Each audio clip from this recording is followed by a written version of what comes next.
Bonjour à tous, c'est Simon et je suis avec vous pour vous parler d'un sujet qui nous tient à cœur depuis longtemps parce qu'il touche absolument tous les cinéphiles, tous les spectateurs, mais et encore bien d'autres personnes. C'est tout simplement dans quel état est aujourd'hui le cinéma après 18 mois de chaos total.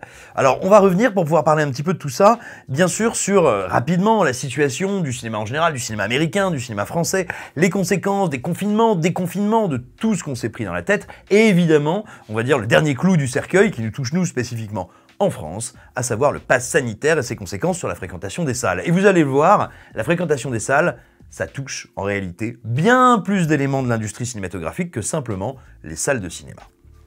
Alors, quoi vous dire? Revenons quand même un petit peu sur ce qui s'est passé.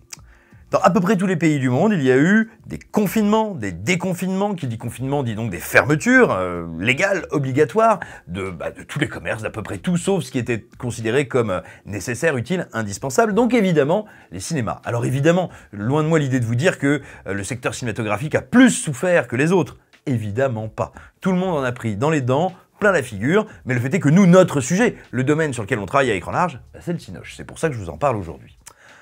Donc le cinéma, parlons un peu d'abord du cinéma américain, qui est important parce que c'est l'industrie la plus puissante au monde. Le cinéma américain, ça fait désormais une quinzaine d'années, en réalité un peu plus, mais on va dire une quinzaine d'années qu'il est vraiment, pour pouvoir croître et se développer, qu'il est totalement tourné sur l'international. Le marché domestique américain ne suffit pas à faire vivre Hollywood.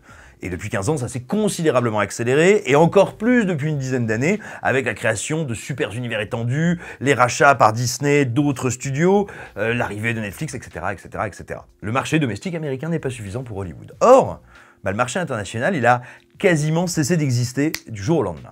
Alors bien sûr, vous allez me dire, ça réouvre, ça revient, enfin vous imaginez un peu le bouleversement que c'est pour des films qui ne peuvent pas espérer se rembourser sur leur seul territoire. Donc il y a eu justement, on va dire, un assèchement total du gros tuyau à blockbuster, ça a eu des conséquences compliquées pour les studios, ça a eu des conséquences également compliquées pour les autres pays, vous le savez, on vous l'a déjà dit, en France, il se trouve qu'on taxe les films étrangers de manière à ce qu'ils nous aident, nous, à entretenir la production locale, et donc du coup, en gros, c'est une espèce, on pourrait quasiment appeler ça une espèce de droit de douane. Pour rentrer sur le marché français qui est très dynamique, les films notamment américains, mais les films étrangers en général, tout simplement doivent soutenir l'industrie locale. C'est un système qui est plutôt sain et qui fait justement qu'on est un des pays les plus puissants au monde en termes de cinématographie, c'est-à-dire qu'on on est de loin le premier producteur de films en Europe et le deuxième exportateur de films au monde derrière les États-Unis. C'est entre autres grâce à ça. Donc tout d'un coup, il n'y a plus de films américains. C'est compliqué. Et puis vous l'avez vu, les studios, ils ont embrayé derrière Netflix et Disney+, ils se sont dit, oui, il nous faut à nous tous nos plateformes. Alors, ne soyons pas des doux rêveurs. Évidemment que plusieurs d'entre eux, sinon tous, avaient déjà ces projets dans les cartons, que bien sûr, ils pensaient bien à suivre le mouvement, ils n'avaient aucune idée de vieillir, se dessécher et mourir. Donc évidemment, ils travaillaient à leur propre plateforme, mais la crise sanitaire a provoqué une accélération massive de ce phénomène, ce qui fait qu'aujourd'hui, il n'y a quasiment plus aucun studio qui n'ait pas sa propre plateforme. Le souci, c'est que pour l'instant, c'est pas un système qui fonctionne encore très bien. Regardez, HBO Max est encore à des distances terribles de Disney, d'Apple, ou plutôt d'Amazon, ou de Netflix. Et pourtant, HBO, c'est Warner, avec un catalogue énorme, une force de frappe monstrueuse. C'est dire que c'est compliqué, mais il y a aussi Paramount+, la plateforme de Paramount, qui a tenté de lancer des films ces derniers mois, ces dernières semaines.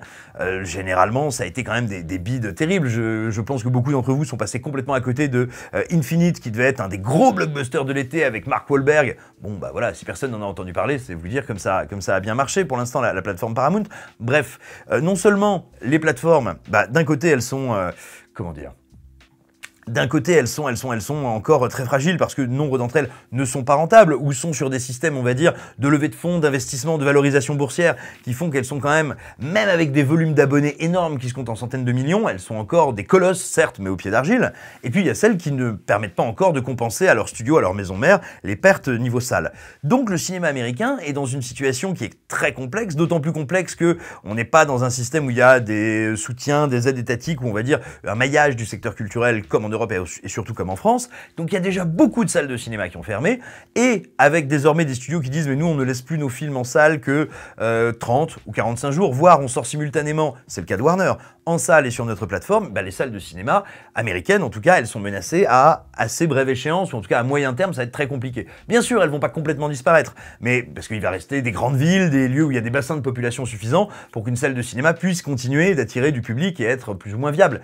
Néanmoins la désertification privatisation du cinéma, enfin du cinéma des salles obscures qu'on voit déjà depuis plusieurs décennies aux États-Unis, elle va très probablement s'accélérer massivement, à moins qu'il y ait un changement profond ou une intervention de l'État fédéral américain, mais ça paraît assez peu probable. Très franchement, c'est pas dans ses habitudes, c'est pas dans sa culture, et s'il y a des secteurs de l'industrie, on va dire, où l'État américain aurait intérêt à aller, c'est probablement pas là. Donc voilà, le cinéma américain, c'est compliqué. Et chez nous, bah, c'est pas beaucoup mieux. Le chaos français, lui, par définition, est d'une nature très différente, parce que nous n'avons pas les mêmes organisations étatiques, les mêmes structures sociales, et encore moins les mêmes structures culturelles. Néanmoins, c'est pas joli. Alors certes, comme dans à peu près tous les secteurs de l'activité, enfin dans de nombreux secteurs de l'activité en France, le cinéma, la culture en général ont bénéficié des larges systèmes d'aide et de soutien qui ont été mis en place par le gouvernement français. C'est indiscutable et il ne s'agit pas de revenir là-dessus. Néanmoins, il y a un traitement assez particulier de plusieurs pans de l'économie qui ont frappé les gens qui étaient touchés. C'est le cas du cinéma, c'est-à-dire à un certain moment, quand on a commencé à réouvrir, on a continué de fermer les salles. Il y a certains moments, on a fermé d'abord les salles. Bref, les salles, les restaurants, des lieux, on va dire, de culture au sens un petit peu élargi, de culture et de vie. Et là où il y a eu une profonde incompréhension de la part du milieu du cinéma, c'est que jamais les autorités françaises n'ont été en mesure de justifier ces mesures de fermeture. Jamais on a été en mesure de montrer qu'il y avait eu des clusters, qu'il y avait eu des contaminations, pas particulièrement dans les salles de cinéma. C'est quelque chose qui n'a littéralement pas été documenté. Du coup, le fait de se retrouver contraint de fermer, ça a forcément provoqué beaucoup de frustration. Alors vous allez me dire, oui mais bon, les secteurs qui étaient obligés de fermer avaient des aides, il y avait le chômage partiel, c'est exact. Néanmoins, attention, n'oublions pas que sortir un film, ou plutôt quand on compense tout ce qui est les salaires, quand on déporte des loyers, c'est aussi des choses qui vont, à un moment ou à un autre, devoir être remboursées. Et n'oublions pas que quand vous voulez sortir un film, vous devez faire de la publicité. Et à chaque fois qu'il y a eu fermeture des cinémas, ça a été un moment où on a fauché quantité de longs métrages qui avaient déjà dépensé pour leur publicité. Donc plus ils dépensent et plus ils redépensent quand les salles réouvrent, moins ils ont de chances d'être rentables. Plus on ferme, plus il y a un énorme embouteillage, on en a parlé plein de fois, un énorme embouteillage sur les sorties. Et cet embouteillage sur les sorties, il a une sacrée conséquence, c'est que quand on réouvre, il y a moins d'espace, tout simplement parce que il y a plus de films pour un nombre d'écrans qui est le même, voire un peu moins. Et tout bêtement, voilà, ça fait un embouteillage, ça fait moins d'espace pour chaque film, donc moins de rentabilité.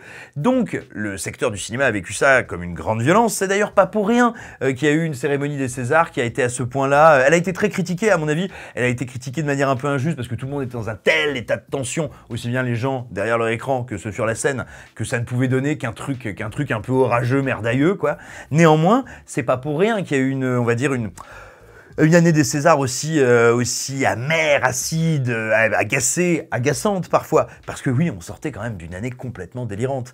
Et moi je note que pour beaucoup de professionnels du secteur qui nous en parlent, notamment les réactions et les prises de position de la ministre de la Culture Roselyne Bachelot ont été perçues comme un mélange d'indifférence, d'incompréhension profondément des difficultés qui étaient celles spécifiquement de ce secteur, et donc d'incompétence. Et dans un moment de crise comme celui que nous traversons, ça a été effectivement très dur à vivre pour beaucoup d'acteurs de la production, de la distribution et de l'exploitation des films. Et puis, si vous voulez, ça engendre tout ça, ça crée un terrain bien particulier, très glissant, dans lequel toutes les problématiques du cinéma qui préexistaient à la crise sanitaire deviennent tout d'un coup très pressantes, très fortes. Par exemple, vous l'avez vu, étant donné que s'est posé la question de vendre les films aux plateformes, de comment les plateformes pouvaient venir compléter, soutenir ou suppléer l'offre de cinéma, s'est posé la question de la chronologie des médias. C'est une vieille question en France, vu qu'effectivement, en France, on structure, on organise via des négociations collectives avec tous les membres de l'industrie. En gros, chacun se représente pour dire, tiens, un film qui sort au cinéma, il peut sortir tant de temps après à la télévision, en DVD, en chaîne hertzienne, en chaîne cryptée, en SVOD, etc. C'est une organisation qui est très rigide, de l'avis de beaucoup, et je pense que c'est un système qui est nécessaire et qui est vertueux, mais qui aujourd'hui n'est pas en phase avec les cycles économiques de fabrication et de visionnage surtout des spectateurs. Alors attention, ça ne veut pas dire qu'il faut l'abattre, mais il faut évidemment le transformer. Le problème, c'est que tout le monde n'a pas intérêt aux mêmes transformations, d'où les tensions actuelles? Eh ben, regardez comme ces derniers mois, ces débats ont été forts, aussi bien sur le site, sur Écran Large, dans les commentaires, que en général sur les réseaux sociaux, mais même dans les médias, où ça s'est beaucoup battu par prise de position interposée. Et c'est aussi pour ça qu'on voit des positions vraiment se radicaliser, se structurer. Si vous êtes cinéphile, vous avez peut-être suivi il y a quelques semaines les gros débats, les grosses tensions qu'il y avait eu notamment sur la place de Canal+, on va dire sur les investissements et le positionnement du groupe Canal+ dans le cinéma français, parce que c'est aujourd'hui le premier investisseur privé du cinoche hexagonal, et tout simplement Canal se dit, en gros, écoutez, moi j'estime que dans telles conditions, ma position n'est plus si avantageuse, donc je ne vois pas pourquoi je devrais être obligé légalement d'investir tant de pourcents de mon chiffre d'affaires, je vois pas pourquoi je devrais investir dans tant de films, etc., etc. Donc tout le monde se crispe, et ça crée une situation qui est forcément un peu compliquée pour le cinéma français. En gros, dites-vous qu'on a un système collectif, qui n'est pas un système public, hein. Je vous rappelle, le CNC, ça n'est pas de l'argent public, ça n'est pas vos impôts. D'ailleurs, on a même fait une vidéo là-dessus, qui est dédiée, qui vous explique pourquoi le cinéma français, c'est pas vos impôts, vous pouvez aller la voir, vous apprendrez plein de trucs.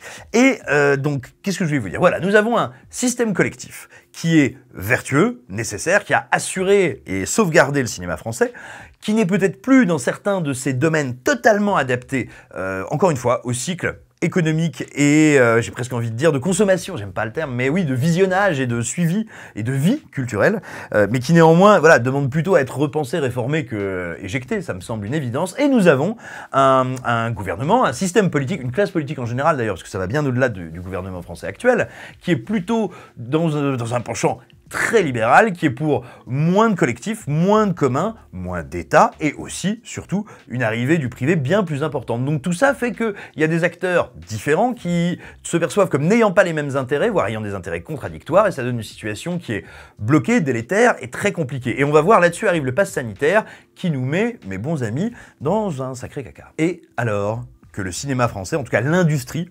française, est en train petit à petit de se remettre sur pied, arrive le pass sanitaire. Alors je vous préviens tout de suite, nous on a attendu un petit peu avant d'aborder ce sujet, parce qu'on n'avait pas du tout envie de s'engouffrer dans la vague de surprise, de peur, de colère, d'angoisse, de frustration. Pour beaucoup de gens, ce qui est en train d'arriver a été vécu et est encore vécu comme quelque chose de terrible, et on voulait surtout pas participer à mettre de l'huile sur le feu. Tout le monde n'a pas eu, on va dire, cette patience, et il était hors de question pour nous d'être des Jean-Michel Lapanique ou des Jean-Michel Bidon d'essence à ce moment-là. Néanmoins, maintenant qu'on a quelques jours, quelques semaines de recul sur les effets du pass sanitaire sur l'industrie française du cinéma, il faut quand même un petit peu en causer. Qu'est-ce qui se passe? Au moment où arrive le pass sanitaire, on est quand même à un moment où je vous disais, les choses se redressent. Il y a énormément de sorties, des sorties excitantes, on sort du festival de Cannes, il y a une programmation qui est folle, je veux dire, il y a des trucs, c'est d'une variété incroyable, ça va de gros blockbusters comme Fast and Furious 9, comme Suicide Squad, à du Camelot, mais on a aussi des films français étonnants, on a Onoda, on a Gagarine, on a Seigneur Dieu, plein de films français qui déchirent, Benedetta, bref, c'est un festin comme on n'a pas eu depuis sans doute des années sur les écrans. Et là, le pass sanitaire arrive, les entrées baissent de 70%. C'est énorme, ça veut dire que le pass sanitaire a un impact psychologique extrêmement fort, vu qu'il va bien au-delà du pourcentage de la population française qui n'est pas encore vacciné ou qui n'a pas achevé son cheminement vaccinal. Donc effectivement, c'est un coup dur, un coup extrêmement dur. Et là,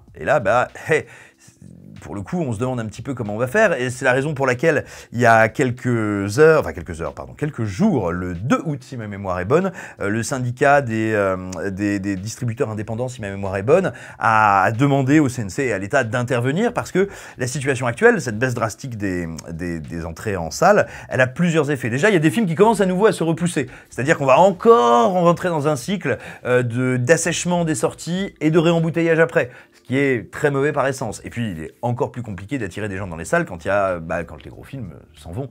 On le sait désormais, Eiffel a été repoussé, je crois qu'il y en a encore d'autres. Non, à l'heure où on enregistre cette vidéo, c'est pas encore officiel, mais il y a des nouvelles qui vont tomber là maintenant, qui seront tombées d'ici à ce que vous écoutiez cette vidéo. Bref, ça c'est très compliqué. Et surtout quand on dit que le cinéma est touché, qu'il y a moins 70% d'entrées en plus. Je vois arriver les Jean-Michel Blasé qui vont dire « non, mais de toute façon, le cinéma, ça coûte 12 € et puis en plus, moi j'ai pas envie d'y aller, il y a des gens avec leur téléphone, les gens sont désagréables. » Absolument, libre à vous. Mais attention, quand on parle de cinéma qui vont moins bien, on parle en fait pas que des cinémas.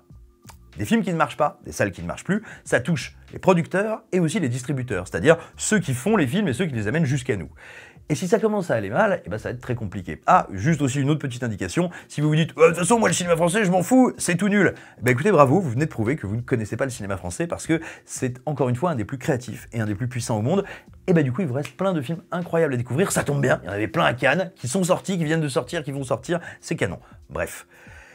Ce cinéma, ne commencez surtout pas à vous dire « Oui, bah écoutez, la salle de cinéma, elle a peut-être fait son temps, c'est terminé, maintenant, bah ça va être les plateformes. » Parce qu'en fait, c'est beaucoup plus compliqué que ça. Les plateformes, elles n'ont pas vocation, elles n'ont d'ailleurs aucune envie de manger la production des cinémas. Elles n'ont pas du tout envie de devenir le tuyau dans lequel vont passer tous les films. Elles ont, elles aussi, une ligne éditoriale et elles aussi un public. Rappelez-vous, il y a une phrase qui est toujours importante de se rappeler, c'est « Le message, c'est le médium ». Eh ben, une chaîne SVOD, enfin une entreprise SVOD, un Netflix, un Amazon, ça n'est pas le même médium qu'un cinéma. C'est pas mieux, c'est pas pire, hein, c'est pas ça. Mais littéralement, en termes de nature de définition, ça n'est pas le même médium. Et comme ça n'est pas le même médium, ça ne vise pas ni les mêmes œuvres, ni le même public. Bien sûr, il y en a au commun. Bien sûr, Amazon est ravi de choper un Tomorrow War parce que c'est un gros machin qui va attirer plein de monde. Bien sûr, Netflix est ravi de choper un Scorsese parce que c'est un gros machin et que ça va attirer plein de monde. Il y a évidemment des points de jonction. Mais pour l'essentiel, la majorité des films produits pour le cinéma n'intéressent pas les plateformes SVOD, et tout comme d'ailleurs la majorité des films SVOD n'intéressent pas le cinéma.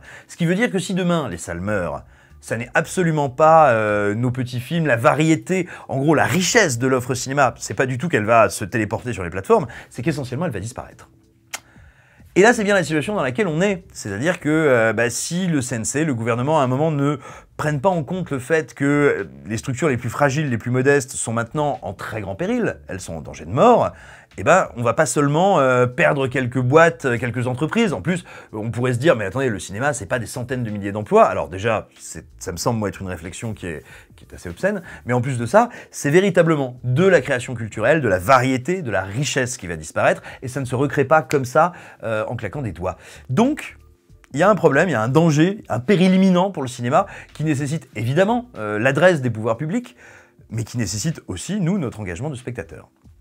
Parce que moi, j'ai pas à vous dire quoi penser, quoi ressentir devant, on va dire, les dispositifs que met en place le gouvernement. C'est pas mon job, j'ai mon opinion, des fois je la laisse sentir, mais pour le coup, il serait indigne de ma part de vous dire quoi penser. En revanche, il y a peut-être un petit raccourci intellectuel que je vois, moi, très souvent dans les commentaires ou quand vous venez nous causer, qu'il faut peut-être adresser. C'est pas vrai, on a un pouvoir d'aider, de soutenir, voire de sauver le cinéma, parce qu'il faut bien se dire un truc, c'est que le pass sanitaire, en l'état, il ne nous interdit pas d'aller en salle. C'est nous qui choisissons, enfin, ou plutôt, les gens qui s'interdisent d'aller en salle. Vous décidez, parce qu'il y a le pass sanitaire, de ne pas aller au cinéma. Et c'est votre droit le plus absolu. Mais ne croyez pas que c'est le pass sanitaire qui vous l'interdit. Donc voilà, aujourd'hui, le cinéma et les différents acteurs de sa chaîne de fabrication sont dans une situation qui est passablement cauchemardesque. Ce ne sont évidemment pas les seuls. Il y a énormément de monde qui souffre de la crise et de ses conséquences actuellement. Et loin de moi l'idée de prétendre que le 7e art serait le seul touché, ça n'est évidemment pas le cas. C'est juste tout simplement notre sujet et celui qui nous concerne au premier chef. Mais donc voilà, il est important de se le rappeler, il est important de voir que ça n'est pas seulement un moment de transformation, de mutation que subit cette industrie, c'est potentiellement un moment de destruction. Et on n'est pas tous cinéphiles, on n'est pas tous fous de cinoche, mais je crois qu'on est quand même très nombreux à être heureux de se mater un film avec des potes, de se regarder un film le samedi soir, ou de se passionner pour des longs métrages, des séries. Donc voilà, il va peut-être falloir réfléchir à comment on fait pour qu'elle soit encore là demain et qu'il y ait encore des gens qui puissent en fabriquer. C'était un petit résumé de la situation, une petite réflexion et un petit rappel que c'est un secteur pour qui les choses vont être très compliquées bientôt et qui va avoir besoin que nous, spectateurs, nous nous serrions les coudes parce que rien n'indique qu'il y aura d'autres aides que la nôtre qui puissent venir avant un petit moment. Voilà, on pense bien à vous, on espère que vous allez voir des films qui vous plaisent et que vous avez envie d'en causer. Venez en discuter avec nous. Inscrivez-vous sur cette merveilleuse chaîne de vidéo écran large, tapez sur la cloche, n'hésitez pas à venir nous soutenir et nous aider, on vous met en description de cette vidéo comment faire pour nous soutenir, et puis évidemment laissez-nous des commentaires, dites-nous des choses gentilles, des choses méchantes, nous on pense bien à vous.